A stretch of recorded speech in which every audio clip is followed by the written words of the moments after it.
인공지능 딥페이크를 이용한 불법 합성물을 공유하는 텔레그램 딥페이크방이 알려지며 파장이 커지고 있습니다.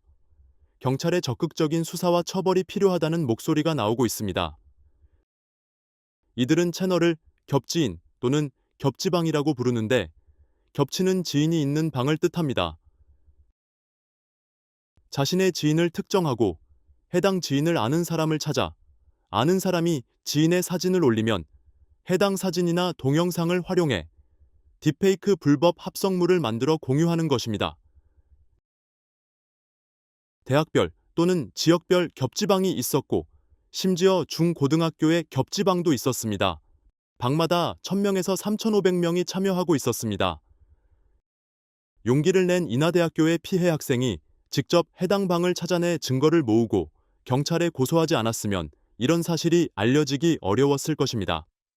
해당 학생의 고소로 피의자 1명이 구속되고 2명은 수사를 받거나 수사 예정 중입니다. 그런데 경찰은 외국에 서버를 둔 텔레그램에서 유포되는 불법 합성물은 국내 기관이 삭제를 요청할 권한이 없고 수사 강제력을 동원하기 어렵다는 말을 반복하고 있습니다. 아울러 딥페이크 범죄 피해자가 미성년자인 경우에만 단순 시청 소지까지 처벌할 수 있다. 성인의 경우 유통 게시하지 않은 이상 수사하기 어렵다고 설명하고 있습니다. 하지만 겹지방은 중고등학교까지 생긴 상황입니다. 경찰의 해명이 옹색한 상황입니다. 허민숙 국회입법조사처 입법보좌관은 텔레그램 특성상 혐의자를 수사하기 힘든 구조라는 경찰의 변명은 무능력의 표현일 뿐이다.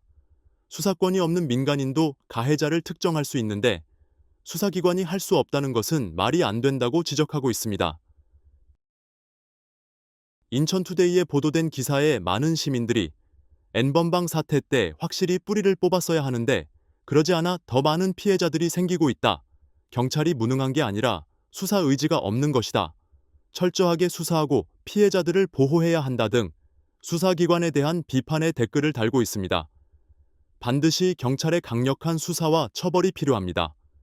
더 이상 피해자가 증거 자료를 확보하고 가해자를 찾아 나서야 하는 상황이 만들어져서는 안 됩니다. 또한 한국 사회의 왜곡된 성인식을 바꾸기 위한 노력도 필요합니다. 학교 성교육은 의무화됐지만 올바른 성교육이 진행되지 않고 있습니다. 성인지 감수성과 성평등을 위한 교육이 제대로 이루어지도록 정부가 방안을 마련해야 합니다. 이상 인천투데이 인투브리핑이었습니다.